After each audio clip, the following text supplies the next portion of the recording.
Vamos a mirar juntos, si usted me sigue, por favor, en la carta de Pablo a los Corintios, en la segunda. Y vamos a leer, pero no nos vamos a apurar. ¿Qué significa esto? Que vamos a leer, usted va a tener el dedito marcado en el pasaje, pero vamos a ir reaccionando a lo que la voz del Señor nos dice esta mañana. ¿Tiene su Biblia? ¿Cuántos la tienen impresa? Levanten, remuévanla, que no se salga la receta de la torta, ni la foto de él. Bien. A ustedes sí pueden poner el dedito. Los otros, si ponen el dedito en el celular, pueden cambiar de libro. Cuidado, puede aparecer una notificación ahí. Ténganlo desconectado de la red. Segunda de Corintios, capítulo 6, verso 14.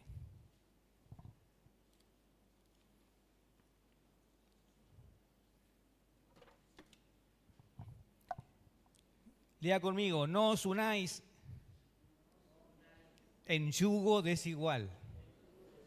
Hasta ahí nomás la palabra del Señor. No os unáis en yugo. Le voy a pedir, por favor, a la gente de multimedia si me pone la primera imagen. Vamos a ver de qué hablamos cuando hablamos de la figura de un yugo. Uno presupone que si hay un yugo, implícitamente está vinculada a la tarea de usar este también elemento que sirve para arar. Cuando se usa con animales, hay una fuerza, ¿verdad?, externa que guía, que dirige, que ayuda también a que el labrador surque la tierra con ese elemento que más bien este se parece bastante a los de tiempos bíblicos porque es de madera, reforzado con un eje central de hierro y la punta, la que va abriendo el surco, es de metal, más resistente. Hoy por ahí en algunos lugares se pueden encontrar algunos, todos ya de metal. Pero un yugo supone implícitamente la tarea de tener que trabajar, ¿qué cosa? La tierra. ¿Ustedes tienen tierra o un campo que trabajar o que arar?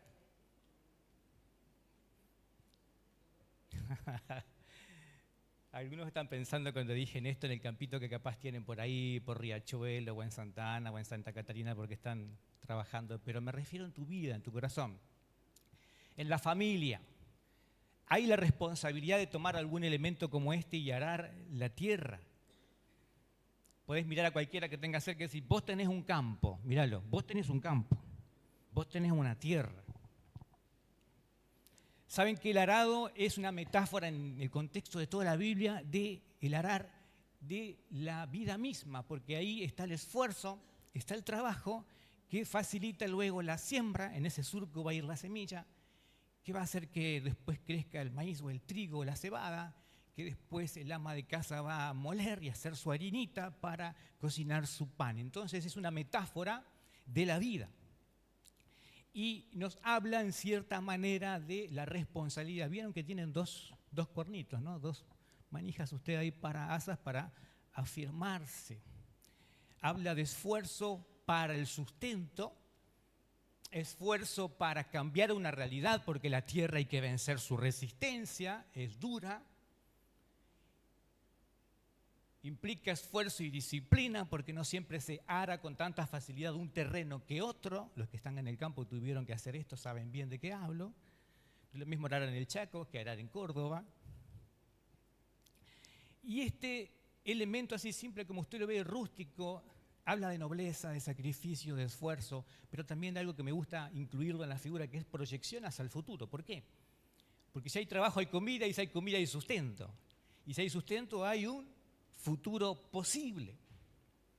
Recuerdo lo que el autor de Proverbios en el capítulo 20, verso 4, nos decía sobre esto. Había una sentencia que hablaba de aquel que no era muy esforzado. ¿Qué le pasaba? Dice, el perezoso no ara a causa del invierno, dice el 24 de Proverbios.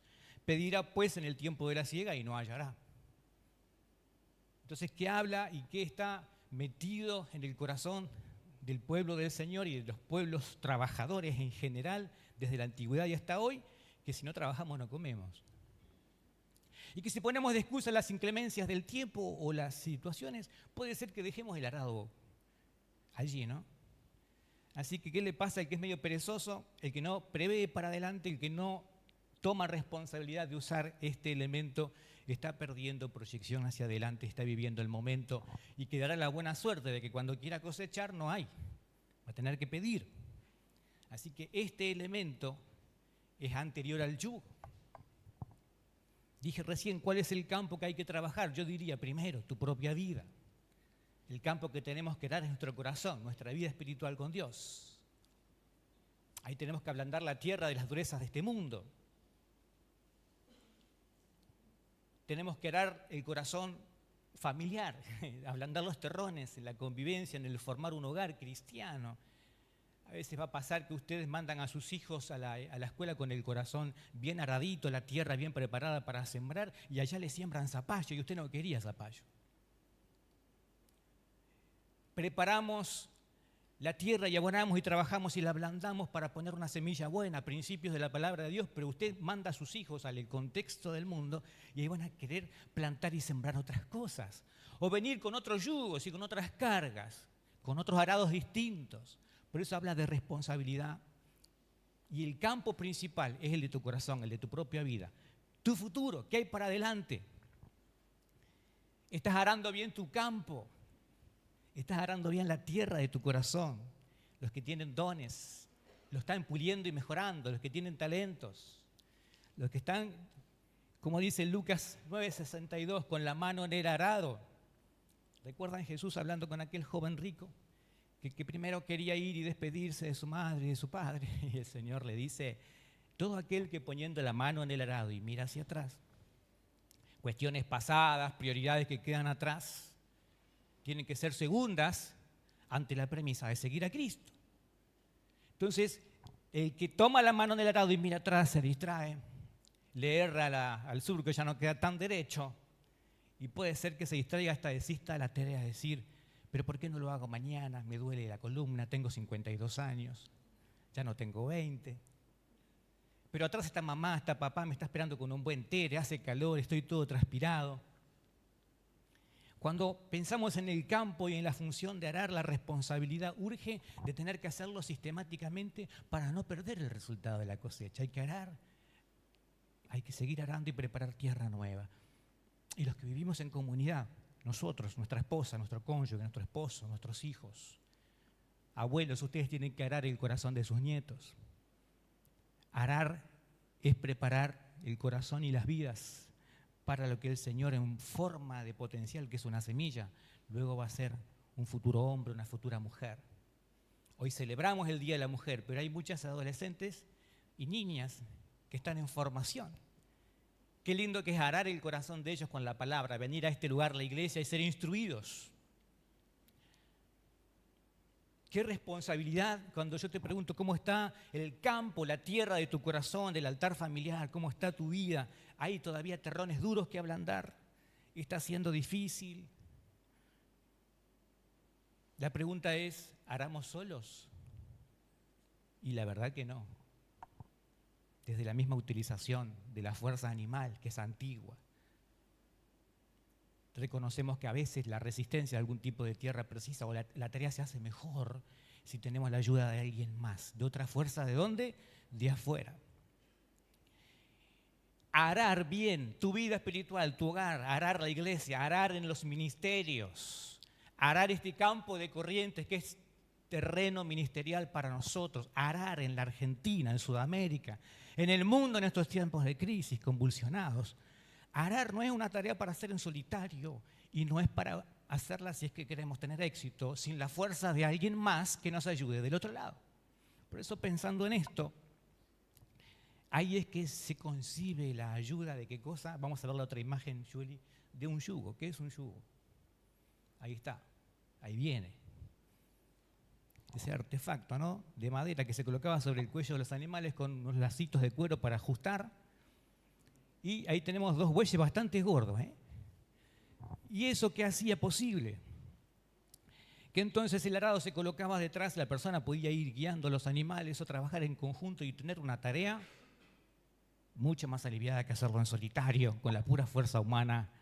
Y el yugo lo que hacía era unirlos para que caminaran juntos en la misma dirección y al mismo ritmo. La imagen no es romántica, la imagen es laboral. Digo esto porque la gente suele citar este versículo y decir, aquí está hablando del yugo desigual del novio y la novia, del esposo y la esposa. Bueno, puede que sí, que en segunda instancia pueda aludir porque es un vínculo relacional y esto habla de las relaciones, pero habla un poquito más. Habla de los acuerdos y acá menciona, si usted lee un poquito más conmigo, dice, no os unáis en yugo desigual, ¿con quién? Con los incrédulos. Lo que vos te pones en el cuello te va a someter a una fuerza externa, pero también en la dirección de alguien más. ¿Con quién vos decidís arar en tu campo, en el campo de tu vida, en el campo de tu familia, en el futuro de tu familia? En el ministerio, en el servicio, en tu trabajo. Los chicos que están estudiando están arando su futuro, su vocación. Las cosas que permitís que se enganchen en tu cuello, tiene uno que tener sabiduría de saber quién es y si está bien que yo are mi campo con tal energía, tal persona. Por eso la pregunta, bien, era ¿quién está arando contigo? ¿Qué pasaba con los animales? La última imagen de este lado. Si los animales eran desiguales o el yugo estaba colocado en este caso sobre un buey y sobre un asno, saben que la ley mosaica en Deuteronomio 22:10 lo prohibía, dice, no ararás con buey y asno juntos. No porque uno sea malo, sino que son dos fuerzas distintas, caminan a dos ritmos diferentes y puede que uno de los dos salga lastimado o herido. No están a la misma altura, no son animales compatibles. Y si me gusta una palabra para sustituir, si usted quiere la versión moderna, ¿cómo debería decir un yugo desigual? Debería hablar de un yugo incompatible. Y ahora sí leemos de vuelta la frase de Pablo y dice, no os unáis en yugo desigual con los incrédulos. ¿Qué es un yugo desigual? Anote en su corazón. Es cualquier tipo de compromiso ideológico o relacional que lleva al creyente a comprometer sus valores fundamentales y a corromper su vida espiritual. Va de nuevo. Un yugo desigual no necesariamente es que la chica sea de Boca y el chico sea de River, o que a alguno le guste la milanesa de pollo, la pasta flora de dulce de leche, el otro de membrillo. El yugo desigual al que alude Pablo es una alianza, un pacto, un vínculo, un contrato, un acuerdo, una consonancia, son muchos adjetivos, de tipo ideológico, relacional o funcional que va a llevarme a mí como creyente a corromper mis valores, a corromper y dañar mi vida espiritual. Eso es un yugo desigual. Recuerde que un yugo marca el ritmo, define la dirección y nos obliga a marchar en determinado rumbo. Por eso hay el celo y la responsabilidad que debemos de tener de saber quién está arando o con quién estoy arando el corazón familiar, el corazón individual, la vida espiritual de la iglesia, los ministerios, el servicio. Y aquí pensando en lo que Pablo nos quiere decir, vieron que dice, con los incrédulos, solemos pensar que los incrédulos están solo fuera de la... Y claro, uno dice yugo desigual, y como históricamente lo aplicamos al matrimonio, cuando un chico creyente se ennovia con una chica que no es de la iglesia, y ahí todos decimos, uy, yugo desigual, esto puede no andar. Le digo, mire, he visto más yugos desiguales dentro de la congregación que afuera. Porque la incredulidad no es solamente consentir internamente. Yo digo que creo cuando tomo una acción, no solamente cuando yo digo que Dios es luz, sino cuando vivo en la luz. Recién Martín apagó la luz, la encendió. ¿Saben qué? Para el que es incrédulo de la luz todavía sigue oscura. ¿Sabías, Martín? Gracias por el ejercicio, nos acompañó a entender lo que cantábamos. Pero el que decide que Dios no está, aunque vos le muestres 10 veces a Dios, está incapacitado para verlo, porque decidió en su corazón que Dios no es real. Entonces el yugo desigual habla de esto, de relaciones, de amistades, de pactos, de con quién paso el tiempo, de quién dependo, quién me aconseja. Cada vez que recibís un consejo es alguien que se mete con arado ajeno a trabajar en la tierra de tu corazón. ¿Qué cosas consumimos de este aparato o qué cosas le dejamos a nuestros hijos? Consumir y ver. Ahí hay otros arados que se meten en la tierra del corazón y en el campito de tu hijo a modificar el trabajo que vos estabas haciendo y quizás plantando otra semilla. Por eso, antes que al matrimonio, esto aplica a todos los compromisos vinculares, relaciones, alianzas, amistades. Y cuando hablamos de lo incrédulo, usted piense en lo antibíblico.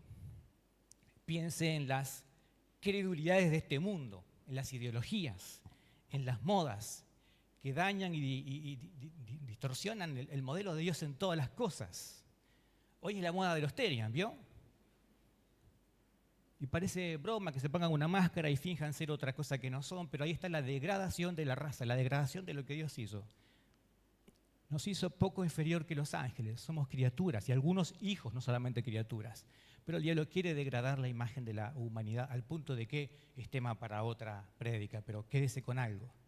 Este mundo le llama hijos a los animales. Y dicen, acá está mi hijita, y saca una foto, una selfie con la perra.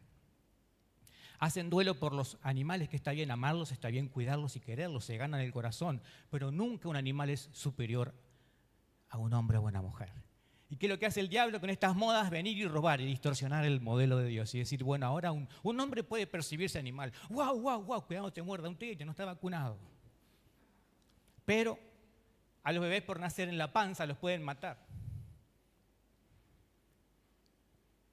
Y ese es el diablo pervirtiendo y dando vuelta a los roles, ¿no? Humanizar lo animal y animalizar lo humano. Díganme si no es perverso. Pero parece una moda tan inofensiva.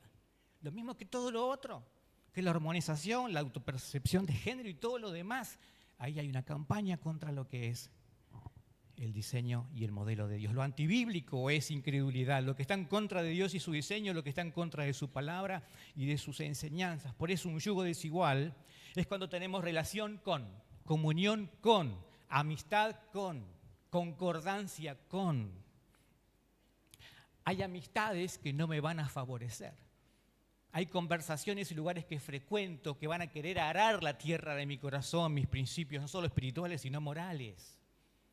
Tengo que estar atendiendo y respondiendo a esta pregunta todo el tiempo. ¿Quién está arando conmigo? ¿Qué yugo me estoy colocando sobre mi cuello? ¿A qué me estoy sometiendo? Porque saben que la incredulidad, como dije recién, no es una enfermedad. Ay, pobres incrédulos que no creen en Jesús. La enfermedad muchas veces es una corrupción consciente. El que decide no creer es rebelión contra Dios.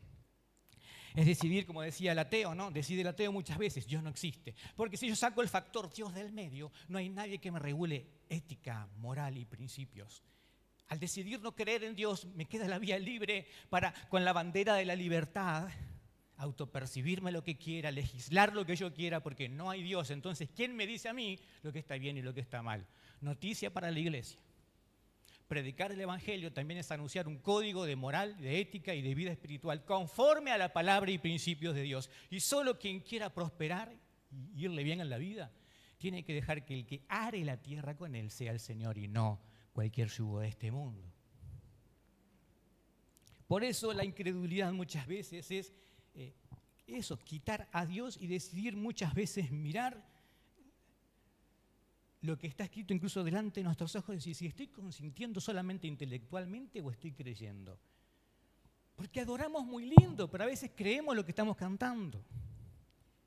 Nos deseamos bendiciones, el Señor te bendiga, hermano. ¿De verdad es tu hermano? ¿Le sentís como un igual a ti?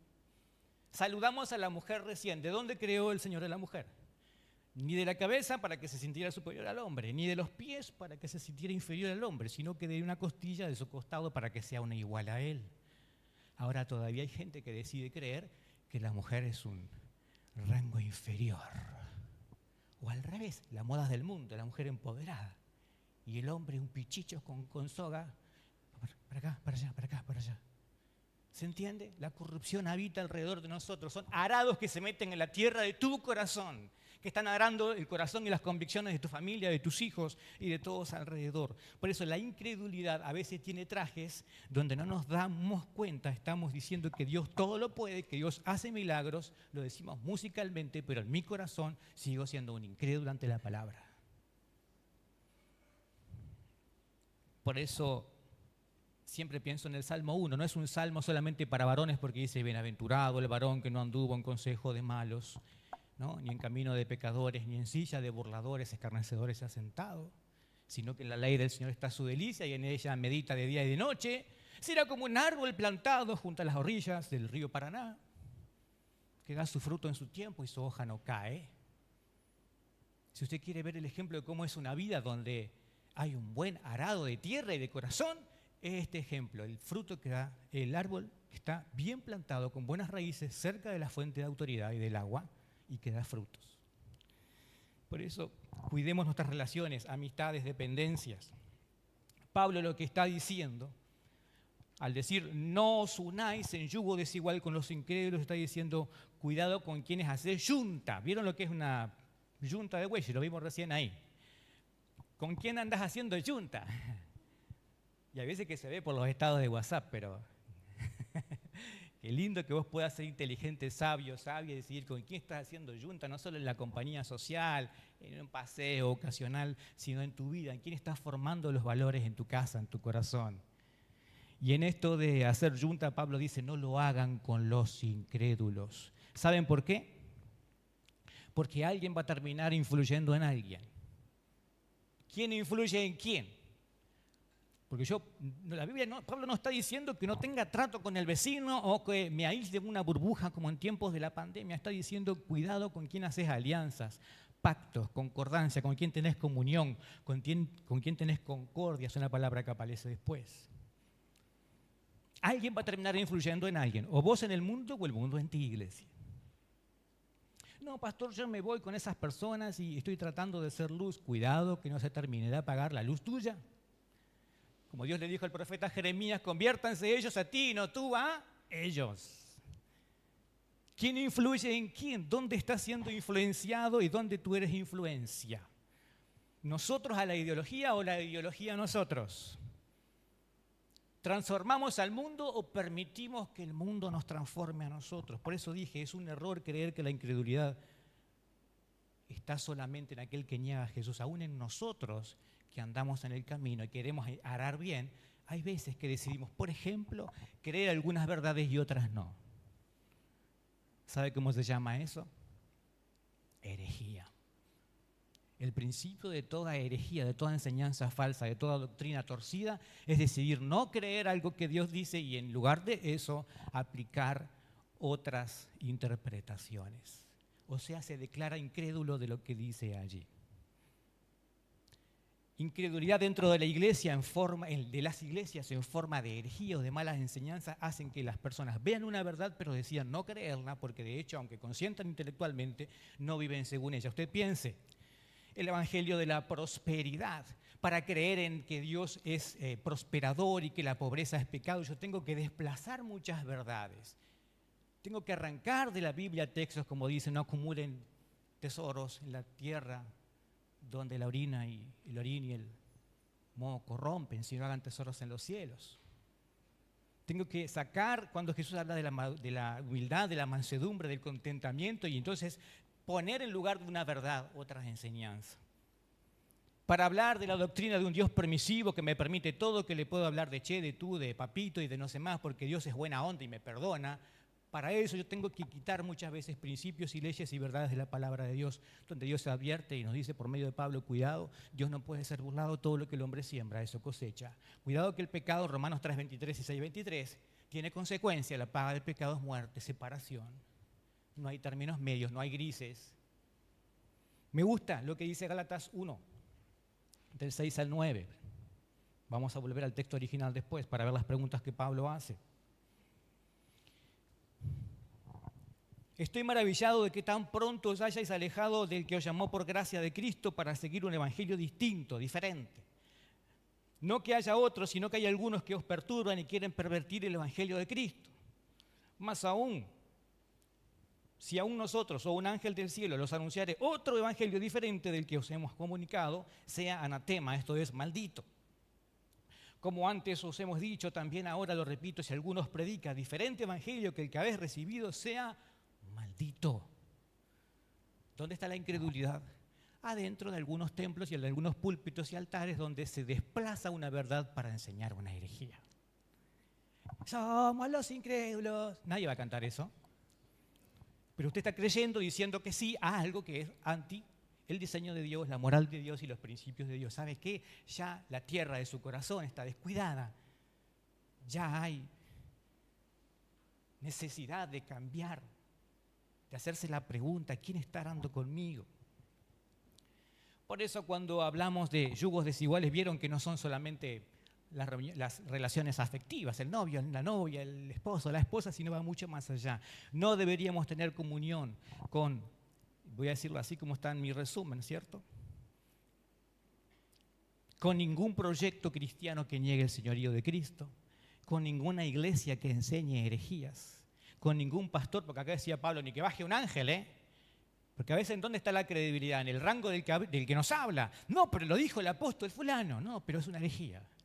Y lo dijo el arcángel fulano allá de la Calamuchita, Santa Rosa, Calamuchita, en Córdoba. No importa si venga de Israel y tenga barba hasta allá abajo y todos los símbolos.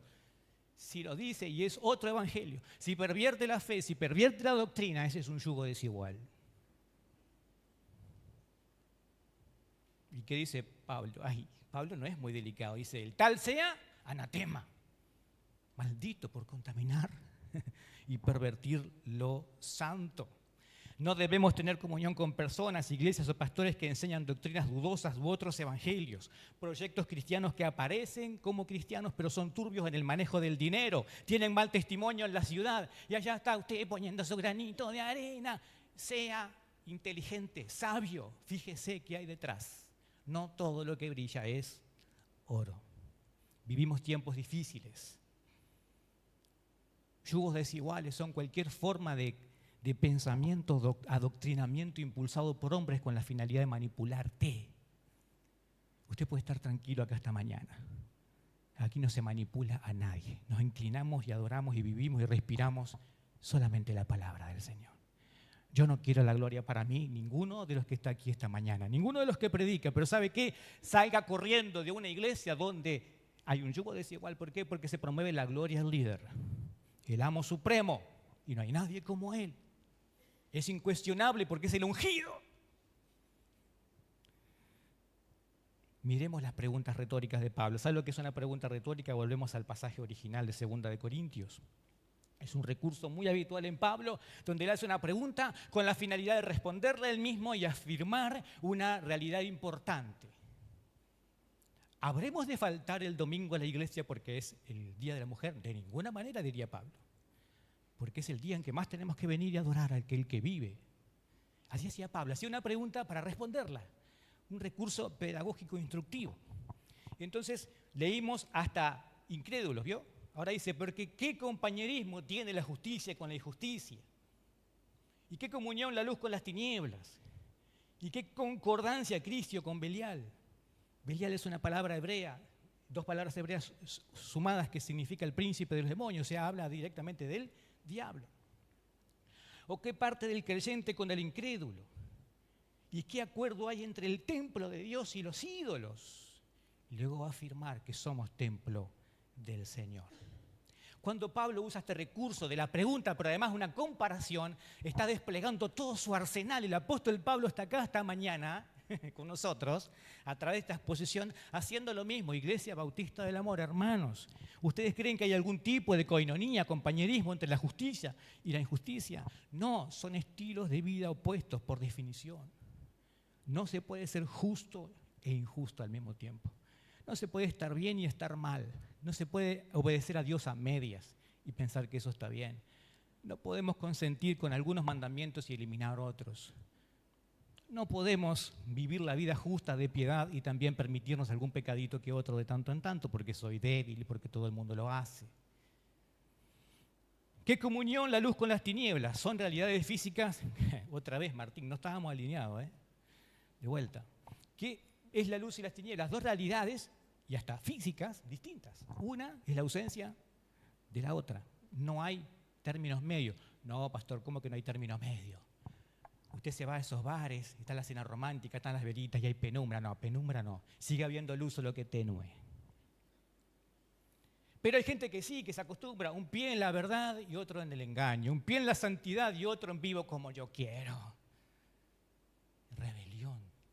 El incrédulo no siempre ves, ay, el pobre incrédulo que anda ahí en la plaza y pobre. No siempre es pobre, a veces es un orgullo humilde. Falsa humildad.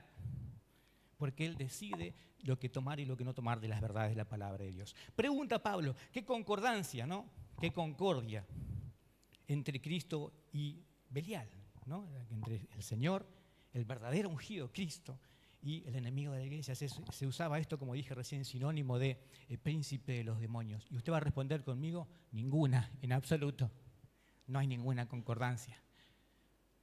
Son dos altares distintos, dos destinos eternos distintos que promueven la obediencia, la fidelidad, la entrega, versus la rebelión, el pecado y la contaminación y la muerte. No hay términos medios, no hay ninguna concordia. Pablo pregunta, ¿qué parte del creyente con el incrédulo? Me gusta la pregunta que hace, ¿qué parte tuya con el incrédulo? Porque a veces tenemos eso, ¿no? De fraccionarnos. Es decir, de lunes a viernes, una cosa. Y sábado, domingo, en la iglesia, otra. Nos particionamos.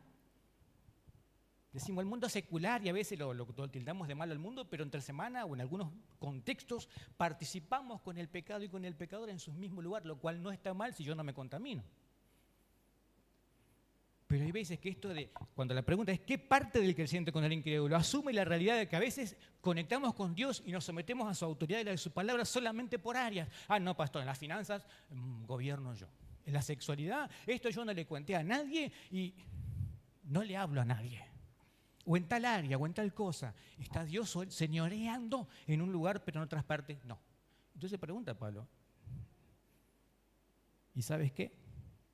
No podemos ser íntegros y conectar en alguna parte, estar de acuerdo, estar conforme a las modas de este mundo. No podemos ser un poco una cosa y otra cosa. La otra pregunta de Pablo, ¿qué acuerdo el templo de Dios con los ídolos?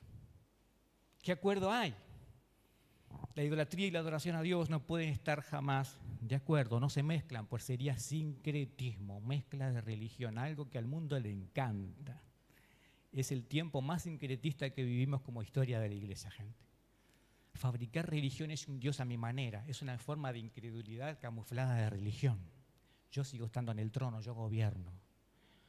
Yo soy católico, apostólico, romano, pero me voy al Gaucho Gil y cada tanto le pongo una vela a la Virgen y una vez al año me voy a la iglesia pentecostal de allá porque revolean el no sé qué y dan la sal del no sé cuánto. Y una vez me fui al Día de la Madre o el Día del Padre en la iglesia bautista. Estoy súper bendecido, dicen algunos. Ese surco, ese campo no puede estar bien arado. No hay ninguna forma en que Dios esté de acuerdo con la idolatría o con mezclar religiones. Además, si yo practico el pecado o la idolatría de cualquiera de las dos maneras, estoy pecando y contaminando y profanando lo que Pablo dice después y nos advierte. Mire, porque sois el templo del Dios viviente. En el final del versículo 16, en el medio dice, sois templo del Dios viviente. ¿Saben qué? ¿Dónde ocurre la idolatría que hace contaminar tu trabajo arando la tierra?